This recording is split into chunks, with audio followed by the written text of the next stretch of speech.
আমাদের সবার প্রিয় সুমন, আমি খুব দুঃখ হয় আমার সর্বশেষ যে ভবিষ্যতের কথাগুলো তার সাথে হয়েছে। আমি ভাবতে পারিনি যে ও কাজগুলো হয়তো আর কোনো দিন হবে না, ওই কাজগুলো আর কখনো হবে না।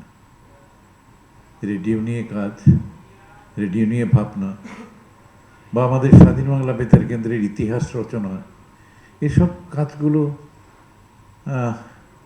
যখন আমি এই দুঃসংবাদ পাই, তারপরে আমার মনে হয়েছে ওই কাজগুলো আর হলো না।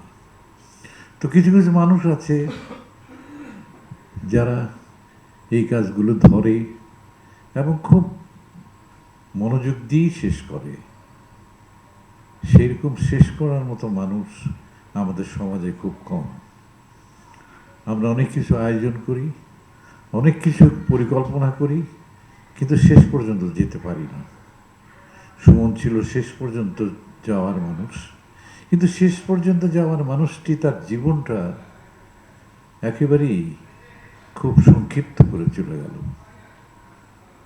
এবং তার যে শূন্যতা আমরা অনুভব করছি আজকে, অনেক দিন হয়তো আমরা যারা তার ঘনিষ্ঠ অনেক দিন মনে রাখব। কিন্তু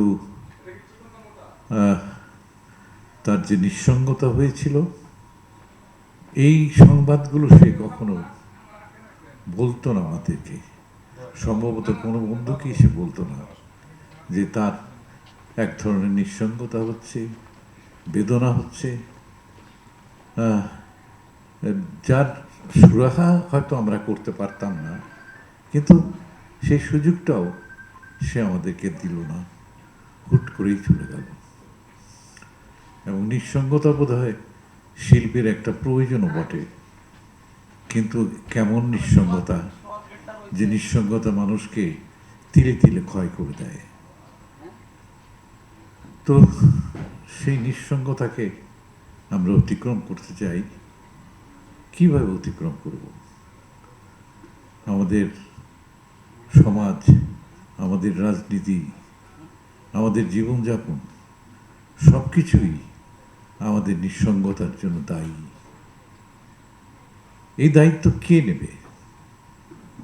কেউ নেয় না। আমরা তারপরেও সুমনকে স্মরণ করব, স্মরণ করতে হবে, স্মরণ করতে বাধ্য আমরা। সেই ওর স্মৃতি, ওর স্বপ্ন, এগুলো হয়তো আমাদের অবসরে কখনো মনে পড়বে।